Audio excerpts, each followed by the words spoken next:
question about Sweden and their NATO application is, we also know now that the trilateral talks are going to start on March 9th. So there's this statement from the Deputy Head of Counterterrorism at SAPO, the Swedish Security Service, told the state television that the PKK receives a significant amount of funding in the country, and that's a quote from the Deputy Head. And it's been 9 months since the trilateral memorandum where they pledged that they're going to eradicate the PKK funding and activities on Swedish soil.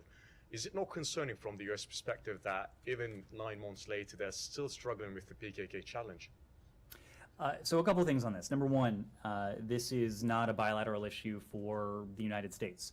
From our perspective, we've been clear that Finland and Sweden, we believe, are ready to join the alliance. They are important partners of ours in many respects. They're advanced democracies. They're important security partners whose militaries have exercised with our military over the course of decades now. This is a question for NATO. This is a question for Turkey.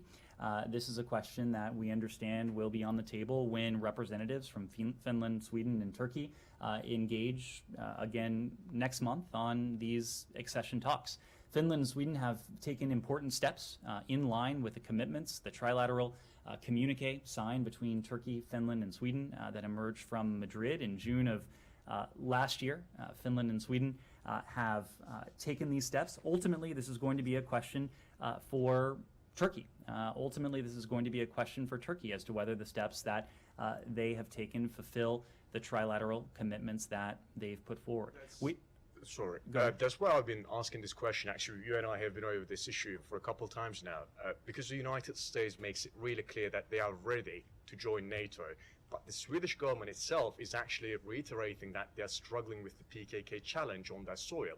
So that's why I keep asking, since you keep saying that they're ready to join NATO, so it's kind of become a dilemma between the United States and the NATO accession process, that you're making a very clear judgment that they're ready, but they're actually admitting that, you know, the activities have not been stopped yet. We are saying they're ready because these are advanced democracies with advanced militaries and capable militaries that have exercised with the United States military for decades now. From our perspective, they are ready. From our perspective, they should be admitted to the NATO alliance, but in line with NATO's founding documents, it's incumbent on each individual NATO ally to approve the accession.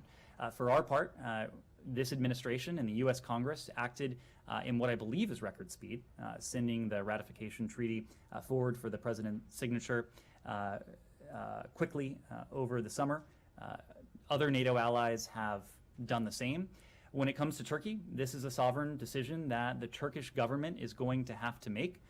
We have discussed this with our Turkish partners. More importantly, Secretary General Stoltenberg, our Finnish counterparts, our Swedish counterparts have discussed this with their Turkish counterparts. So would you say that those concerns are legitimate, especially given the Swedish statements? This is going to have to be a sovereign decision on the part of our Turkish ally.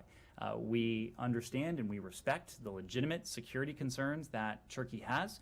We've spoken at some length about the fact that Turkey has faced more terrorist attacks on its soil than any other NATO ally.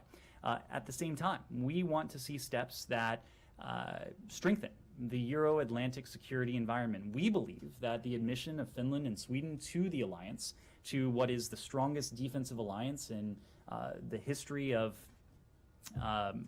in modern history, would strengthen the Euro-Atlantic security alliance. Ultimately, however, this is going to have to be a question for Turkey when it comes to timing, when it comes to the decisions that they are going to need to make.